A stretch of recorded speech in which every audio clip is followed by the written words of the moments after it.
जय हिंद स्टूडेंट, आइए शुरू करते हैं रिलेशन एंड फंक्शन।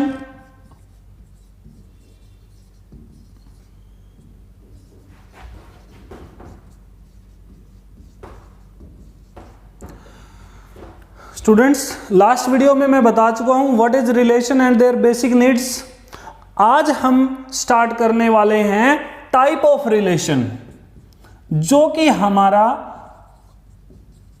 +2 क्लास के अंदर बहुत ही इंपॉर्टेंट टॉपिक बनता है। तो स्टूडेंट देखिए, टाइप ऑफ रिलेशन में सबसे पहले क्या आता है? सबसे पहले आता है reflexive relation, second number symmetric relation, third number transitive relation.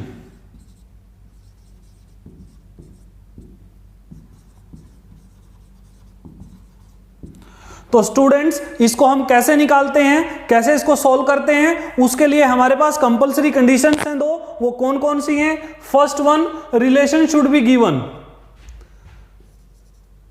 Relation should be given.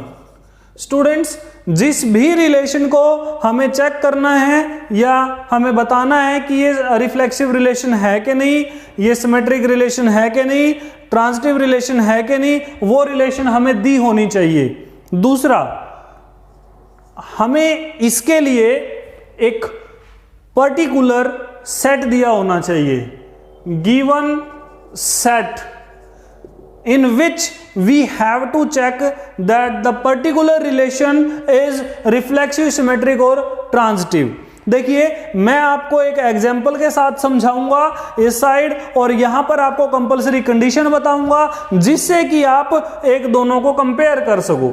देखिए, सबसे पहले क्या होना चाहिए कि आपको एक गिवन सेट होगा। मान लीजिए वो कोई भी गिवन सेट है ए, मैं यहां पे लिख देता हूं given set A and R relation। R क्या है? एक रिलेशन है, और गिवन सेट क्या है? हमारे पास A है। ये दोनों चीजें हमें दे रखी हैं और हमें इस R को चेक करना है कि वो रिफ्लेक्सिव है कि नहीं। हम कैसे चेक करेंगे? सबसे पहले आपको इस A में से कोई एक एलिमेंट लेना पड़ेगा। इस A सेट में से कोई एक एलिमेंट ले लीजिए और चेक करिए कि क्या A का A के साथ ऑर्डर्ड पेयर बिलोंग करता है R में? A belongs to R? If yes, then it is symmetric. Reflexive. It is a reflexive relation. अगर ये बिलोंग नहीं करता तो ये रिफ्लेक्सिव रिलेशन नहीं होगी। आगे देखिए, सिमेट्रिक के लिए इस गिवन सेट में से आपको कोई दो एलिमेंट उठाने हैं, रैंडमली उठाने हैं कोई भी दो, और वो दोनों ए सेट में से आप लेके चल रहे हो। ये आपका रिफ्लेक्सिव था सिमेट्रिक के लिए। ए और बी दोनों ए सेट में से लेके चल रहे हो, सच दैट, इस तरह से लेके चल रहे हो कि आपका ए और बी का रिलेशन भी है, ये होना चाहिए। It is compulsory. Then to check क्या इसका रिवर्स बी ए बिलोंग करता है आर में? बी ए बिलोंग करता है आर में? अगर ये करता है तो it is reflex symmetric relation, अगर ये नहीं करता तो it is not symmetric relation. I think ये आपको समझ आया होगा। अब बात करते हैं ट्रांजिटिव रिलेशन। अब यहां पर इसी ए सेट के अंदर से आपको कोई भी 3 एलिमेंट लेके चलने हैं। ए बी सी बिलोंग करता है ए सेट में से, लेकिन कंडीशन है ये 3 वही एलिमेंट होने चाहिए स्टूडेंट्स जिनमें सच दैट कि भाई ए और बी का रिलेशन होना चाहिए और बी और सी का रिलेशन भी होना चाहिए। भाई बी और सी का ऑर्डर्ड पेयर भी रिलेशन में होना चाहिए, ए और बी का रिलेशन भी ऑर्डर्ड पेयर में होना चाहिए। Then to check A and C, क्या ये भी बिलोंग करता है? अगर ए और सी बिलोंग करता है then relation is transitive, otherwise it is not transitive. I think यहां तक आप समझ पाए होंगे। इसके बाद मैं एक एग्जांपल की हेल्प लेता हूं, आपको एक एग्जांपल करके दिखाता हूं हम किस तरह से रिफ्लेक्सिव रिलेशन, सिमेट्रिक रिलेशन और एक ट्रांजिटिव रिलेशन के क्वेश्चंस को डील कर पाएंगे। तो देखिए, मैं आपको कहता हूं R is a relation L1 and L2। हमारे पास दो लाइन का एक ऑर्डर्ड पेयर इस तरह से है सच दैट कि L1 is perpendicular to L2 and given set, जिसकी मैं A की बात कर रहा हूं, जो A बार बार मैं यहां लिख रहा हूं, उस गिवन सेट में क्या है, वो सेट ऑफ ऑल लाइंस है, set of all lines in plane.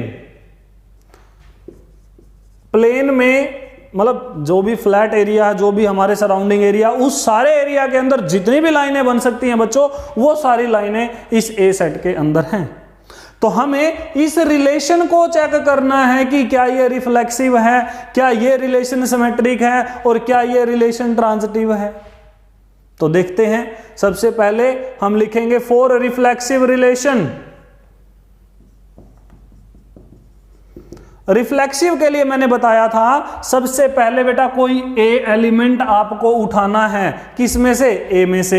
ए का मतलब कोई भी एक एलिमेंट, और इस ए में कितने सारे एलिमेंट हैं, कितनी सारी लाइनें, इनफाइनाइट लाइन है। किसी का नाम ए होगा, किसी दूसरी लाइन का नाम बी होगा, किसी का एल लाइन होगा, किसी का एम लाइन होगा, कोई भी लाइन हो सकती है। तो इसी तरह से मैं लेट कर लेता हूं L1 एक लाइन है कोई जो बिलोंग करती है ए सेट में से। अब हमें क्या चेक करना है, देन टू चेक, आपको ये चेक करना है, क्या चेक करना है, ए बिलोंग्स टू आर। मतलब भाई क्या ए का यानी L1 के साथ रिलेशन है क्या। अब रिलेशन समझते हैं, मतलब L1 यानी L1 L2 की जगह भी अगर L1 आ जाए, यहां पर देखिए L1 L2 की जगह भी L1, क्या आप लिख सकते हो L1 खुद के परपेंडिकुलर हो सकता है। कोई लाइन, एक लाइन बना दी, ये लाइन खुद के परपेंडिकुलर क्या हो सकती है, कभी नहीं हो सकती। तो हम लिखेंगे ये बिलोंग नहीं करता, यहां रीजन डाल देंगे L1 can not be perpendicular to itself. I think ये आपको बहुत अच्छे से क्लियर हो रहा होगा। थोड़ा सा आगे चलते हैं। तो अगर ये बिलोंग नहीं करता तो रिलेशन रिफ्लेक्सिव नहीं है। Therefore R is not reflexive. उम्मीद है अच्छे से क्लियर हुआ होगा। देन थोड़ा सा आगे का टॉपिक, आगे हमें क्या, इसी रिलेशन को इसी सेट के अंदर चेक करना है कि क्या सिमेट्रिक है। और मैंने क्या बताया था, अब की बार दो लेना है, दो एलिमेंट लेने हैं, मतलब इस सेट में से कोई दो लाइनों के नाम लिखने हैं। तो आपने पहले लिखना है फॉर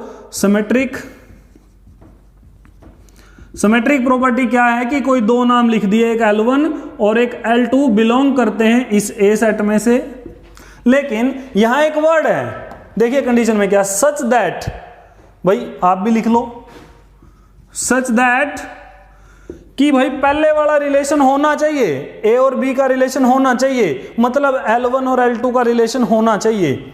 आप L1 और L2 का खुद से बताओगे रिलेशन है, आप खुद से कह रहे हो यहां पर कि हाँ भाई L1 और L2 परपेंडिकुलर हैं। इस रिलेशन का मतलब है कि भाई L1 जो है वो परपेंडिकुलर है L2 के। तो आप इसका उल्टा भी लिख सकते हो। कैसे लिख सकते हो भाई, L2 जो है परपेंडिकुलर है L1 के, बिल्कुल लिख सकते हो। जब दो लाइनों के बीच में 90 डिग्री का एंगल है तो L1 L2 के ऊपर आए या L2 L1 के ऊपर आए परपेंडिकुलर बनाने के लिए, बात तो एक ही है। तो जैसे ये L1 आगे था तो यहाँ L1 आगे था, अब L2 आगे है तो हम ऐसे भी लिख सकते हैं भाई L2 is perpendicular to L1, और ऐसे लिखा गया। इसका मतलब आप लिख सकते हो L2 और L1 का ऑर्डर्ड पेयर रिलेशन में आता है, और रिलेशन में आता है तो इसका मतलब R is symmetric relation.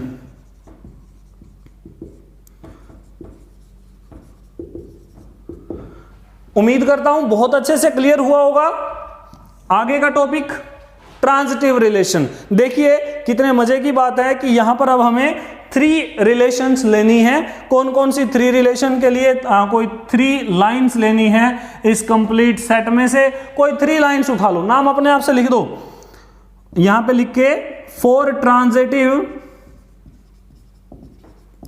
Transitive topic के लिए L1, L2 एंड L3, ये 3 आपने ले लिए। किस में से ले लिए? ए में से ले लिए। इस तरह से ले लिए, सच दैट का साइन भी होता है कि भाई L1 जो है वो और L2 जो है इन ये दोनों ऑर्डर पे बिलोंग करते हैं रिलेशन में, और ऐसे ही L2 और L3 भी बिलोंग करते हैं R में। तो यहां से हमें क्या मिलेगा? देखिए यहां से L1 L2 बिलोंग करते हैं R में, इसका मतलब L1 तो परपेंडिकुलर है L2 के, और भाई L2 बिलोंग्स टू L3, और मतलब L2 L3 belongs to R, इसका मतलब है कि L2 जो है बिलोंग करता परपेंडिकुलर L3 के। अब थोड़ा सा डायग्राम बना के समझते हैं। देखिए मैंने कहा एक लाइन है आपके पास L1, ये परपेंडिकुलर है किसी दूसरी लाइन L2 पर।